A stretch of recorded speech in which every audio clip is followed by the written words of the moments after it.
গুরুর চরণে প্রণাম জানিয়ে শুরু করছি ভাগবত কথা।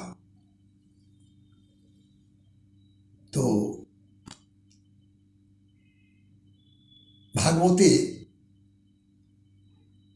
লিখেছে যে মনুষ্য জন্ম পেয়ে একবার হলেও বৃন্দাবনে গিয়ে বাকে বিহারীকে দর্শন করতে হবে। উত্তম কথা। তবে এই জাগতিক জগতে অনেকে আছে, হ্যাঁ, আমার বৃন্দাবনে 10 বার হয়েছে, আমার 15 বার হয়েছে। তো এই কথাগুলো কখনো বলতে নেই, কারণ তাতে অহংকার প্রকাশ পায়।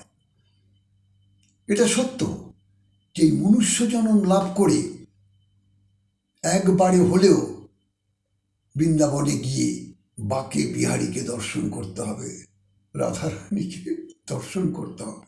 কারণ তার আগেই যদি আমাদের এই খাঁচার পাখিটা উড়ে যায়, তাহলে ভাগবতে বলেছে এই মনুষ্য জন্মটা অধুরা থেকে যাবে।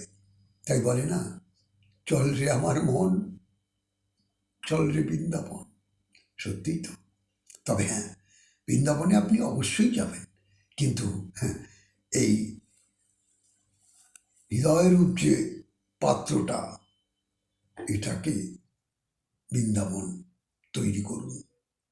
কারণ যতই আপনি বৃন্দাবনে যান, যেখানেই যান, কিন্তু এই দেহের ভেতর যে বৃন্দাবন, সেই বৃন্দাবনটাকে সুন্দর করে সাজাতে হবে। কারণ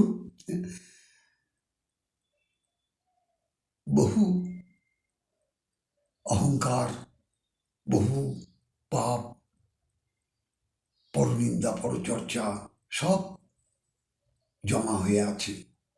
তাই এই হৃদয়ের পবিত্রতা যদি আমরা ঠিক করতে পারি, এই হৃদয়রূপ মন্দিরটাকে যদি আমরা বৃন্দাবনে পরিণত করতে পারি, তাহলেই আমাদের এই মনুষ্য জন্মটা সার্থক হবে। কারণ এটাতে চাষ করিনি তো, এই পতির জমিটা পড়ে আছে, এটাকে চাষ করা হয়নি।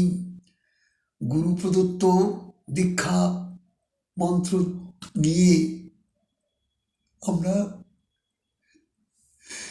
এখানে আবাদ করিনি, যার ফলে এই উর্বরা শক্তিটা নষ্ট হয়ে গেছে। তাই আমাদের এখানে বীজ বপন করতে হবে, অর্থাৎ এই পতির জমিটাকে গুরু দীক্ষা মন্ত্র দিয়ে এর উর্বরা শক্তি বাড়িয়ে ফেলতে হবে।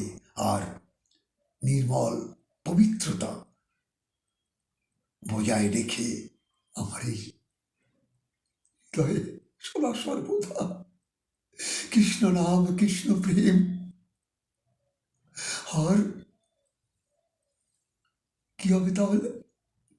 এই দেহ তরিখানা বৃন্দাবনে পরিণত হয়ে যাবে। রাধা গোবিন্দের নিবাসটা এত ভালো হবে যে আপনি নিজেই বুঝতে পারবেন যে আপনি কোথায় পৌঁছে গেছেন। তাই বৃন্দাবন আমরা বলি, এই হৃদয়টাকে একেবারে পবিত্র করে বৃন্দাবন তৈরি করুন। জয় রাধে, জয় নিতাই। আপনারা ভালো থাকুন, মঙ্গলে থাকুন।